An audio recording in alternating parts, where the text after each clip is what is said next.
Élections municipales et régionales du 2 septembre 2023, la sévère mise en garde du président Ouattara aux indépendants et aux déstabilisateurs. Pour plus d'informations sur ce sujet, retrouvez-nous après le générique.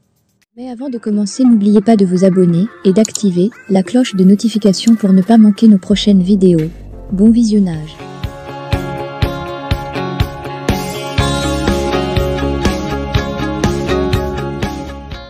Au cours de la cérémonie d'investiture des candidats du RHDP, le président Alassane Ouattara, président du RHDP, a tenu un discours d'orientation dans lequel il a donné les assurances de la victoire aux candidats de son parti. Cependant, le chef de l'État a fait une sévère mise en garde aux candidats indépendants du RHDP et surtout aux déstabilisateurs. Ci-dessous l'essentiel du discours du président du RHDP.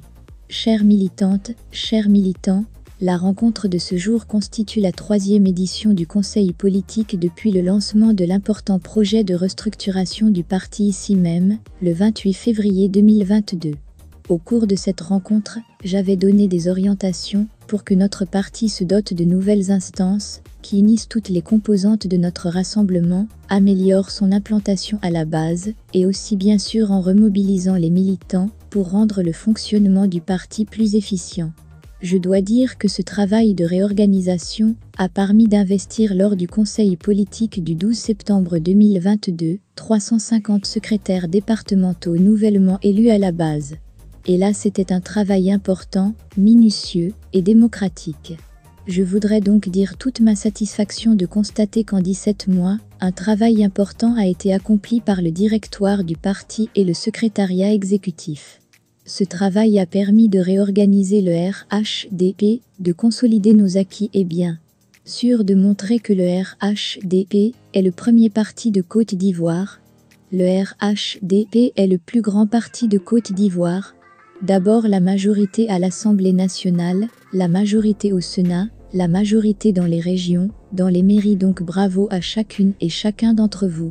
C'est dire que la restructuration du parti est en marche. Des chantiers importants sont maintenant opérationnels et d'autres ont connu leur aboutissement.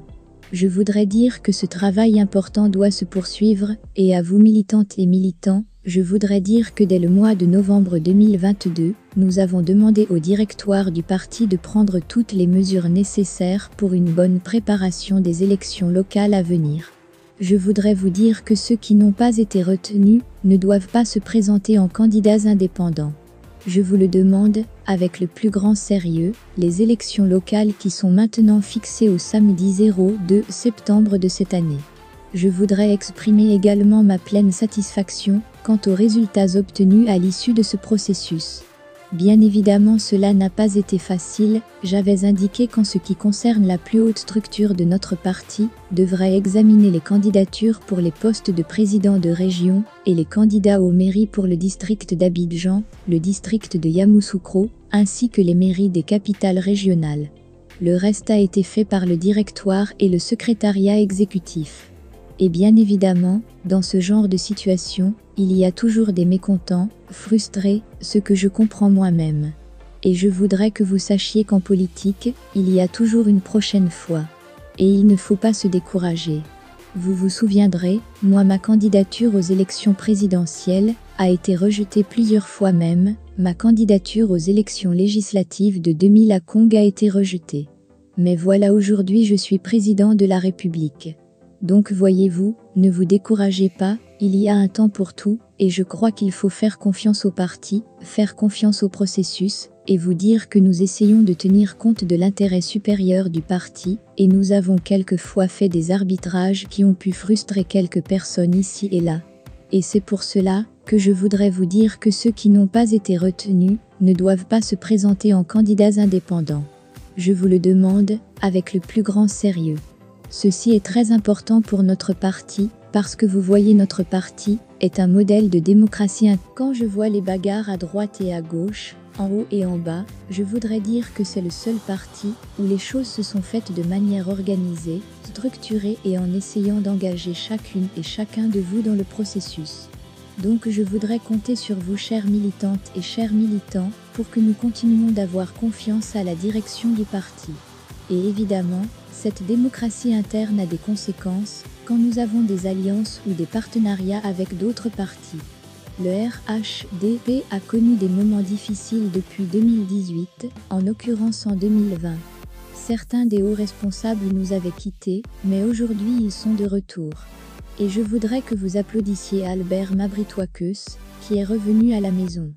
Également nous avons après les événements de 2020, où il y avait une structure bizarre, je crois qu'il s'appelait le CNT, des gens qui ont rêvé faire un coup d'État, alors qu'ils ne savent pas combien notre armée est solide et professionnelle. Il n'y aura pas de tentative de coup d'État en Côte d'Ivoire à nouveau. Autrement, ils auront affaire à moi cette fois-ci de manière plus déterminée que la dernière fois. Et je crois qu'ils me comprennent. Maintenant que les têtes de liste ont été désignées, il faut passer à la vitesse supérieure. C'est irait à dire la composition des listes. Et sur cela, je demande également au directoire de regarder de manière très précise pour que nous soyons conformes aux lois de notre pays. Nous avons une armée solide et professionnelle. Ce gouvernement, ce parti a décidé que les femmes doivent représenter au moins 30% des conseillers municipaux. Je vous demande, mesdames, messieurs, les candidats de faire en sorte que nous puissions dépasser ce quota. Il y a d'ailleurs un président de région qui m'a déjà promis qu'il fera 50% de femmes dans son conseil. Je vous encourage à aller même au-delà des 30%, car les femmes militantes du RHDP le méritent. Nous savons, mes chères filles, mes chères sœurs, combien vous avez souffert pendant la crise. Comment vous nous avez soutenus, quels conseils vous avez donné à vos enfants d'accepter la réconciliation. Car c'est par les femmes que nous pouvons obtenir une vraie réconciliation. Parce que la réconciliation n'est vraie que si les enfants sont enseignés à la réconciliation dès le bas âge. Mesdames, mes filles, merci pour le travail que vous faites. Et je demande aux hommes d'en tenir compte dans la composition de liste. Nous savons que l'unité du parti est quelque chose d'essentiel dans ce que nous voulons pour le futur. Mon rêve est que nous puissions passer à l'occasion des prochaines élections au-delà du rassemblement, que ce grand parti devienne une union des républicains et des démocrates que nous sommes. Ce n'est pas facile, parce que cela veut dire que les différentes composantes doivent comprendre que l'enracinement et l'attachement au parti premier doivent faire place à quelque chose de plus large, de plus vaste, de plus prospectif. Je vous remercie pour les sacrifices pour la solidarité et la générosité qui ont marqué toujours l'évolution et le fonctionnement de notre parti. Bien évidemment, les élections demandent des soutiens. Je sais qu'il y a beaucoup qui n'ont pas besoin, surtout ceux qui sont sur cette table. Le parti apportera sa contribution à chacun et à chacune d'entre